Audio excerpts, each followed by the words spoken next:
একটা স্ত্রী তার স্বামীকে জিজ্ঞাসা করছে, আগো আমি যদি মরে যাই তুমি কবে বিয়ে করবে? আমি মরে গেলে তুমি বিয়ে করবে কবে? তা পুরুষ মানুষ ও তখন বলছে যে তোমার কবরটা শুকিয়ে গেলেই বিয়ে করব। কাঁচা থাকা অবস্থাতে করা যাবে না, লোক খারাপ বলবে। বাপের বাড়ি থেকে কি ওর ভাই বলছে কি, বলছে তুই প্রতিদিন আমার কবরের উপরে এক বালতি করে পানি দিয়ে আসবি, ভালো করে বুঝবেন। তোর ভাই বলছে কেন রে বোন? বলছে না দিয়ে আসবি, আমি তাহলে একটু আরামে থাকবো, গরম হবে তো। আর ভাই ওটা বুঝেছে, ওর বউটা মারা গেছে, সত্যি মারা গেছে কোনো কারণে। এখন ও স্বামী অপেক্ষা করছে, প্রতিদিন কবর দেখতে যায় যে কবে শুকোবে আর কবে বিয়ে করব। কাঁচা থাকলে বিয়ে করলে লোক খারাপ বলবে, যে ধৈর্য থাকলো না রে বিয়ে করে বসে বললো। এখন 4-5 মাস ধরে কবরে যায় আর আসে, দেখে কবর আর শুকায় না।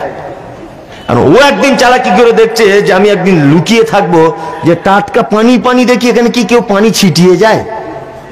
একদিন দেখতে পাচ্ছে যে ওর ভাই এসে পানি দিচ্ছে কবরের উপরে। ও তখন গিয়ে বলছে, কি ব্যাপার শালা বাবু, তুমি তোমার বোনের কবরে পানি দিচ্ছ কেন?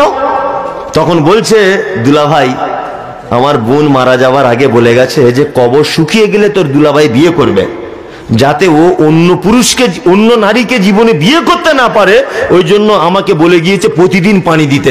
আমিও নিয়ত করেছি যতদিন বেঁচে থাকবো পানি দিয়ে যাব। কি বুঝতে পারছেন না?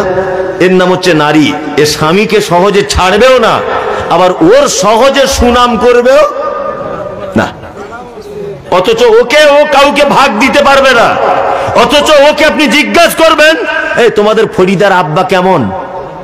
আপনার স্ত্রীকে জিজ্ঞাসা করবে অন্য কোনো মেয়ে, তোমাদের ফরিদার আব্বা কেমন? ও এক চান্সে বলবে, আর বলিস না আমার আব্বা মায়ের কথা, 13 বছর জ্বলছি, ওর সঙ্গে বিয়ে হয়ে থেকে জ্বলছি। অথচ আপনারই খায়, আপনারই পরে, আপনার শাড়ি, আপনার ব্লাউজ, আপনার সব 13 বছর নাকি জ্বলছে। সোনা গয়না, হীরামণি মুক্তা সব দেন, তবু জীবনে আপনি ওর কাছে ভালো হতে পারবেন না। কেউ বুঝতে পারছেন? তাহলে ভালো হয়েছিলেন কে?